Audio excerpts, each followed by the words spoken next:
Quelque chose semble nous dire aujourd'hui que la science n'appartient plus aux scientifiques, la spiritualité aux religions, la pensée aux philosophes, mais à l'humanité tout entière. Nous sommes le monde qui change.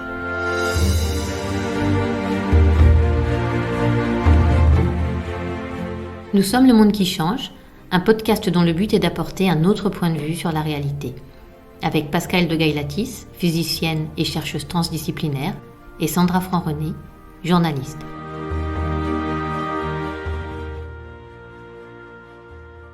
Bonjour Pascale. Bonjour Sandra.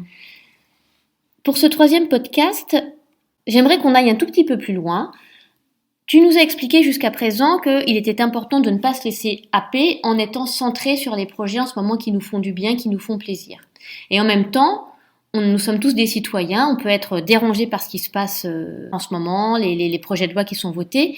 Est-ce que je peux à la fois être centré sur mon projet et agir en tant que citoyenne? Est-ce que ce ne sont pas deux choses contradictoires? On va déjà un petit peu reprendre cette idée de se centrer sur les projets qui font du bien, les projets qui font plaisir. C'est un petit peu plus complexe et subtil que ça. C'est pas seulement le projet qui fait du bien, le projet qui fait plaisir. Non, c'est celui dont je sens effectivement une direction qui me pousse à y aller, qui donne envie, qui évidemment génère une énorme motivation. Parce que effectivement, ce qui compte, c'est la motivation et c'est ce qui d'ailleurs permet la poussée de tout, y compris, je dirais, dans quelque sorte de l'univers et de son expansion. Et c'est à partir de quelque chose qu'on peut appeler une impulsion qu'il se passe quelque chose de fondamental en soi, dont on sent bien qu'il y a quelque chose qui nous appelle. On n'est pas dans le bien-être là, hein, c'est trop réducteur. Est-ce que ça veut dire que ça peut être un projet polarisé? Je donne un exemple. Quelqu'un qui d'un coup a très envie d'écrire une tribune pour participer au débat. Oui, c'est un projet, on peut dire presque circonstanciel, parce que l'écriture d'une tribune ne dure que le temps de l'écrire et après de la publier. C'est sûr que ça, c'est une petite marche, on va dire. Quand on est sur des choses qui nous donnent envie de se lever le matin, on n'est pas seulement sur le fait d'écrire une tribune, on peut peut-être écrire plusieurs tribunes. En fait, pour en revenir aussi à cette histoire de citoyen, est-ce que je peux être citoyen? C'est ça ta question, et en même temps, est-ce que je peux être dans ce que j'ai envie de produire pour moi, c'est ça. Parce qu'en fait, il y a le côté, à partir du moment où je vais manifester dans la rue, ou en tout cas je manifeste un certain point de vue, je ne suis plus complètement dans ce projet, je le laisse de côté. Donc, est-ce que c'est embêtant ou est-ce que non, on peut naviguer entre les deux? Je pense que c'est une mauvaise perception de ce que ça peut signifier tout ça, savoir que c'est comme quand quelqu'un va prendre la défense des animaux, on va lui dire qu'il ferait mieux de s'occuper des humains. C'est pas parce qu'on prend la défense des animaux d'ailleurs qu'on ne s'occupe pas des humains, mais disons que peut-être on est à ce moment-là en train de mettre notre priorité, notre énergie sur une cause qui nous touche peut-être un peu plus, et encore ce n'est pas dit, et c'est là où des fois on met des choses, on les assemble les unes à côté des autres alors qu'en fait elles n'ont rien à voir, ou elles ne sont pas opposées. À partir du moment où je me sens peut-être parfois même des ailes, ou que je me lève le matin en ayant l'envie de me lever le matin, l'envie d'avoir envie, je suis déjà quelqu'un qui va beaucoup plus servir sa civilisation que quelqu'un qui doit y aller contraint et forcé. Donc en fait, être citoyen, je ne pense pas que ça se mette sur un choix, à savoir si je suis dans la rue, je suis pas dans mon projet. On n'est pas coupé en tranches. Il n'y a pas une tranche citoyen, une tranche de quelqu'un qui a un projet et qui se sent motivé. D'accord, donc je contribue pas à polariser le débat parce que je vais manifester, ou parce que je vais signer une tribune, ou parce que je vais m'engager dans ce qui se passe en ce moment. Ce qui compte, c'est d'être au clair. Quand on a des compétences, comme évidemment écrire une tribune demande une compétence d'écriture, mais c'est de participer à quelque chose qu'on a envie de dire, tout simplement. Et là, on exprime quelque chose. C'est l'expression. Et l'expression, peut-être qu'elle sera pas admise de tout le monde, mais j'aurais exprimé quelque chose, je l'aurais pas refoulé. Et c'est ça le problème, c'est ce refoulement en permanence qui semble émerger aujourd'hui. Alors c'est pas vraiment de l'émergence, moi j'appelle ça plutôt finalement la conséquence d'une résistance qui fasse qu'on n'ose pas parce qu'on va se faire peut-être descendre ou critiquer ou à la limite même à force de dire des choses et d'être complètement contrarié, on finit par se taire. C'est très intéressant que tu dis ça parce que c'est vrai que des fois c'est quelque chose que je peux ressentir, le côté un peu pour vivre heureux, vivons cachés. Et comme en ce moment on sent qu'il y a une chasse aux sorcières, des fois on peut avoir la tentation de se cacher un peu pour pas trop s'exposer. La chasse aux sorcières, elle date, hein. Et d'ailleurs, d'où le mot sorcière. Je pense qu'encore une fois, il faut pas trop regarder ce genre d'image, tout simplement parce que c'est finalement une relation à son propre pouvoir. Pour ne pas dire d'ailleurs à sa puissance, cette dimension de chasse aux sorcières. À partir de là, il faut plutôt se demander pourquoi moi, je rencontre autant d'adversité, pour pas dire de violence en face de moi, au point que je sois obligée finalement de me cacher pour ne pas avoir un contre-coup. On revient sur le registre de la peur, sur le registre de se sentir vulnérable. On rencontre pas une réalité qu'on n'a pas semée, créée à un moment donné ou un autre. Et si je suis chassée, peut-être que je suis aussi un chasseur ou que je me complais dans le modèle de la proie.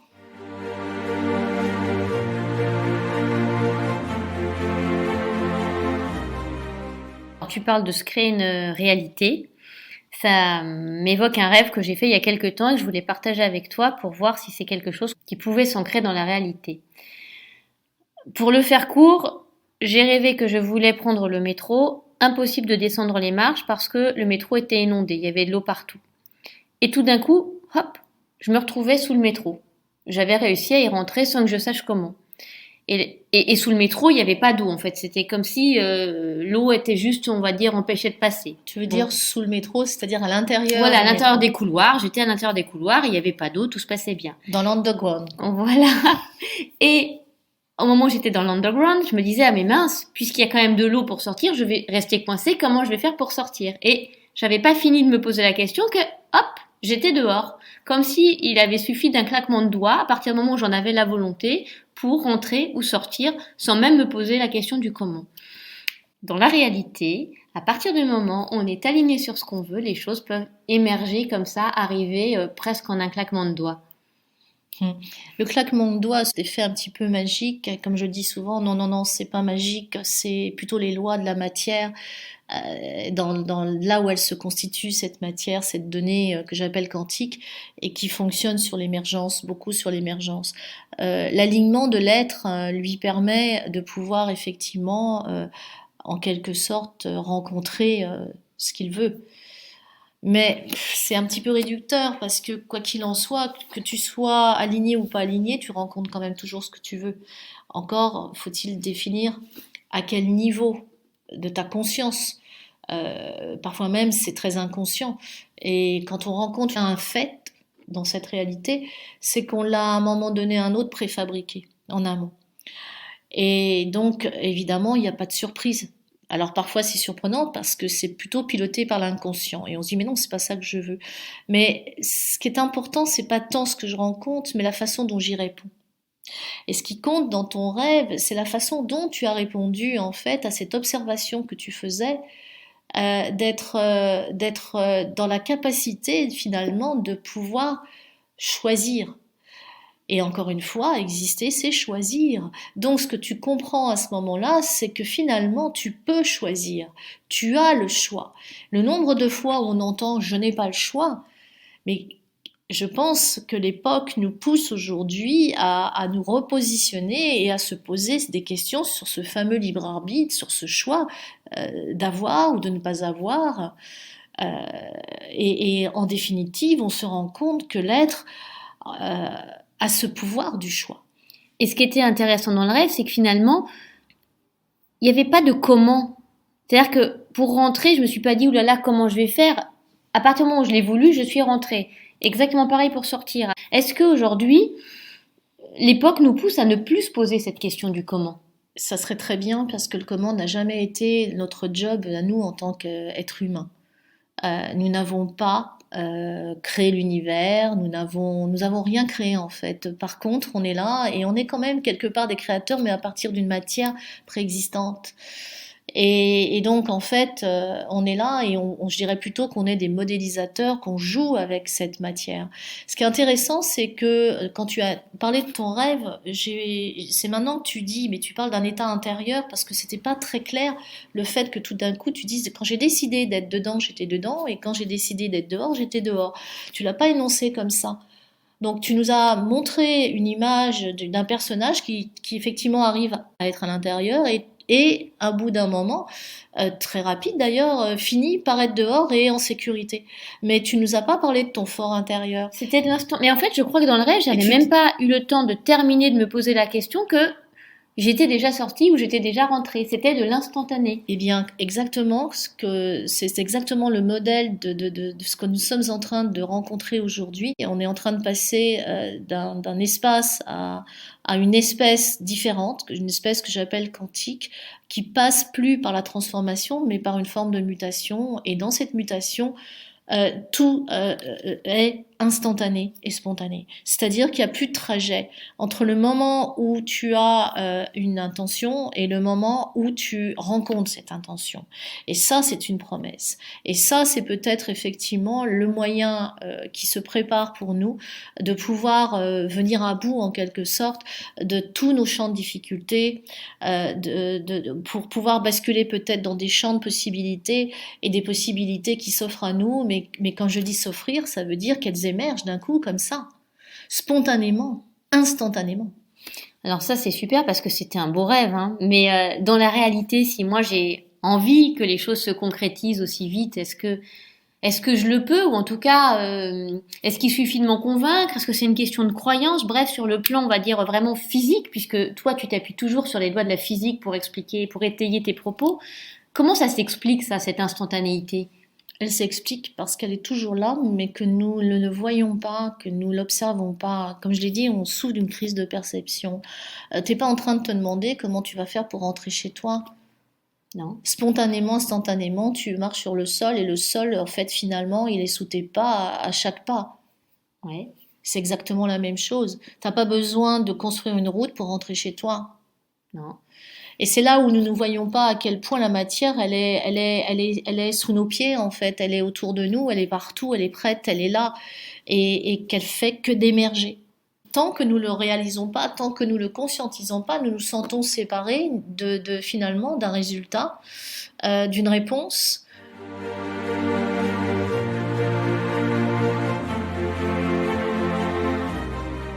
Alors, si on revient sur la notion de citoyen, être citoyen, en fait, aujourd'hui, c'est pas seulement être citoyen, c'est un citoyen, être humain.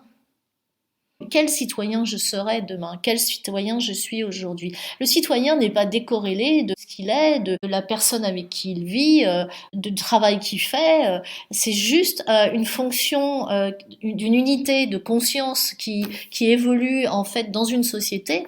Donc je suis un citoyen, donc je suis une petite unité de conscience qui évolue dans cette société. Et comment je vais participer pour organiser les choses, donc pour participer à quelque chose de plus grand que moi qu'on peut appeler un organe, et qui va faire que, en étant motivé, et c'est ça qui compte, en étant aussi utile, c'est pas tout à fait quelque chose qui est fonctionnel, quelque chose d'utile ou qui sert, c'est quelque chose qui donne envie en fait. Et je pense qu'à partir du moment où une personne donne envie, elle ne peut qu'être utile.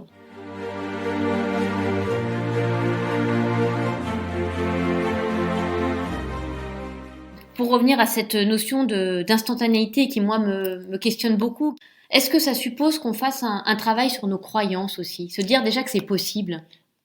C'est même pas un travail sur les croyances, c'est un travail plutôt sur le regard, de voir que c'est plus que possible puisque c'est sous nos yeux.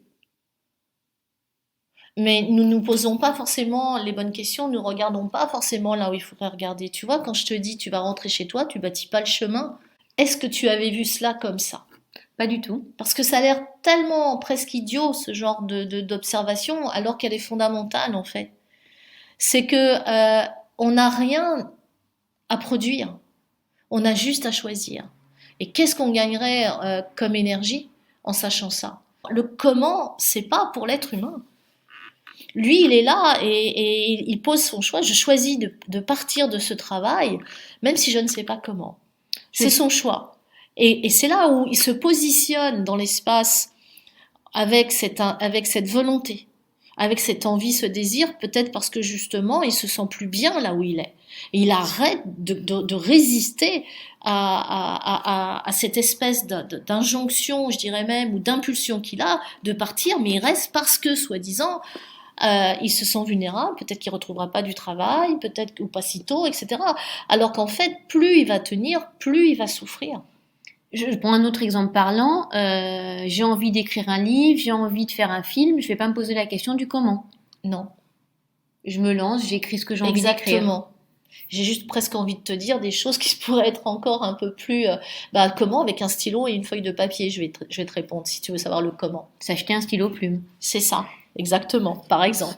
Et à partir de là, comment j'écris, voilà, ce comment il est aussi basique et simple que ça. À partir du moment où tu passes à l'acte, parce que tu fais ce choix et que tu es devant, effectivement, tu prends ta feuille, ou si c'est une feuille, et que tu prends ton stylo ou tu vas prendre ton ordinateur, tu y es. Cette crise qu'on est en train de traverser, finalement, même si on en a déjà un petit peu parlé lors des podcasts précédents, mais quand on la regarde avec du recul, évidemment, pas quand on est plongé dedans et qu'on en souffre, elle contribue à nous transformer quand même beaucoup. Ah, et pas qu'un peu. C'est cette fois-ci, on peut dire qu'on est dans un état de profondeur.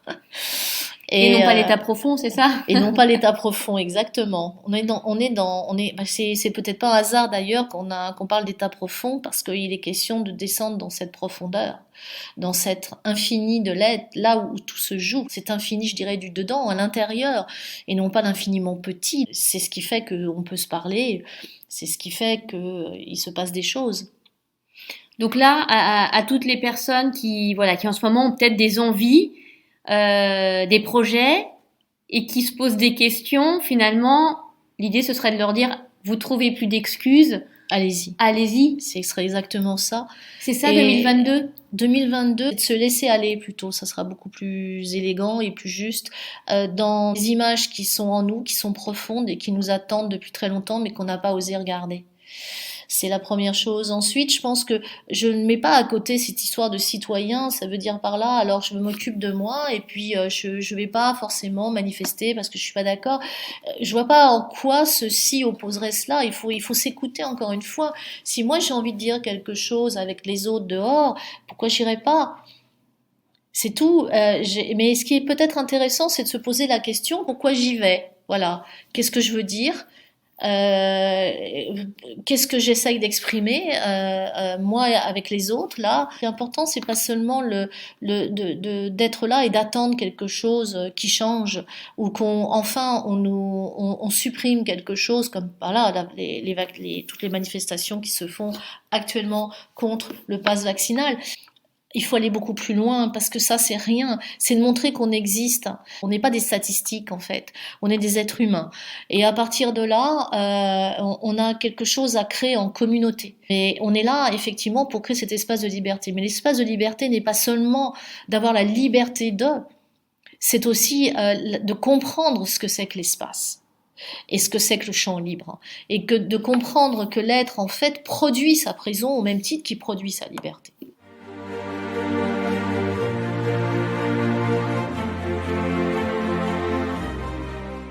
Il y a une phrase de toi que j'aime beaucoup, que tu nous dis déjà depuis plus d'un an, c'est maintenant aller vers ce qui nous inspire et pas vers ce qui nous rassure. C'est vrai que, surtout en ce moment, comme la période est tendue, on a tendance à se dire, oh là là, il faut que j'aille vers quelque chose qui me rassure. Or, finalement, c'est justement renforcer sa prison. Exactement, parce que ce qui nous rassure sera et est déjà loin d'être rassurant. Parce que on renforce quelque chose, parce que déjà on le sent, on se sent vulnérable et on est juste en train de renforcer notre vulnérabilité en fait. Alors que effectivement, aller vers ce qui nous inspire nous ouvre des espaces des possibles et des libertés. Ça a l'air d'être utopique, ça l'est absolument pas. Je pense qu'il faut plutôt l'appliquer pour réaliser à quel point en fait c'est la clé.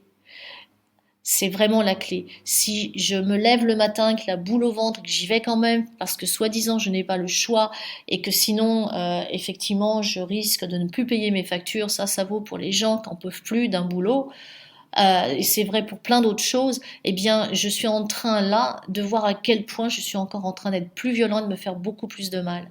Alors que si tout d'un coup je m'arrête et que je me dis que il y a forcément une autre option, et qu'en tout cas, ce qui est certain, c'est que je peux décider déjà intérieurement de ne plus y aller et de voir qu'est-ce qui peut se présenter à moi et de voir ce qui peut se présenter à moi parce que comme je l'ai dit, le comment n'est pas notre job, c'est le job en fait de la matière qui s'organise autour, on peut dire d'une image, d'une intention, donc en fait c'est un champ électromagnétique et à partir de là ça prend plus de densité, il y a de l'énergie qui se met dedans et à un moment donné ou à un autre il y a une réalité qui émerge et qui existe.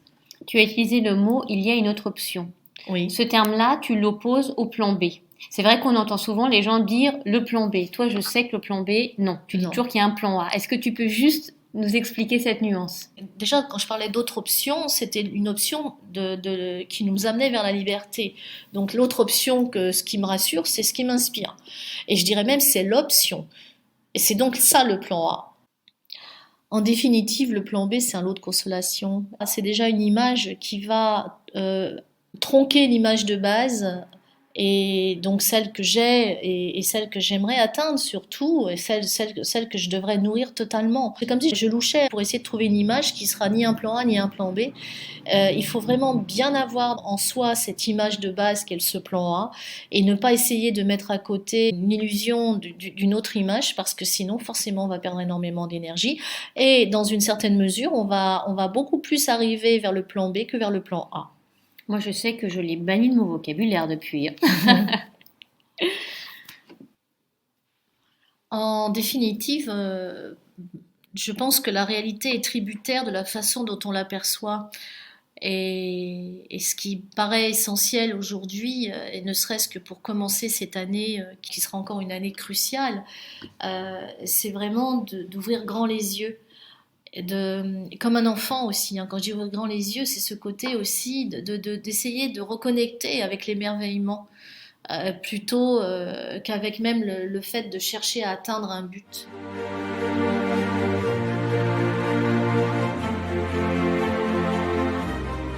Pour terminer ce podcast, Pascal, si tu me le permets, j'aimerais lire les vœux que tu as postés sur ta page Facebook.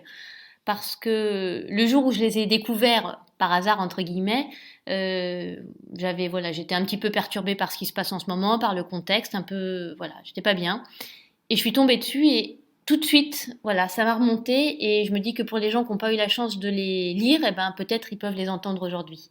Écoute, volontiers et merci d'accueillir ces mots. Il est temps d'être un esprit neuf offrant notre vacuité à la conscience. Une mutation s'opère qui va bouleverser nos modes de pensée les mieux avancés, et ce, à l'insu de chacun.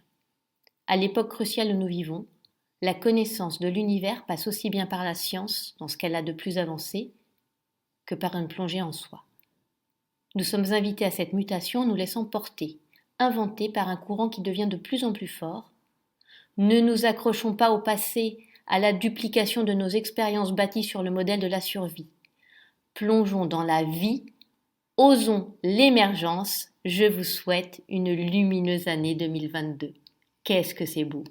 Merci. Merci Pascal. Merci Sandra.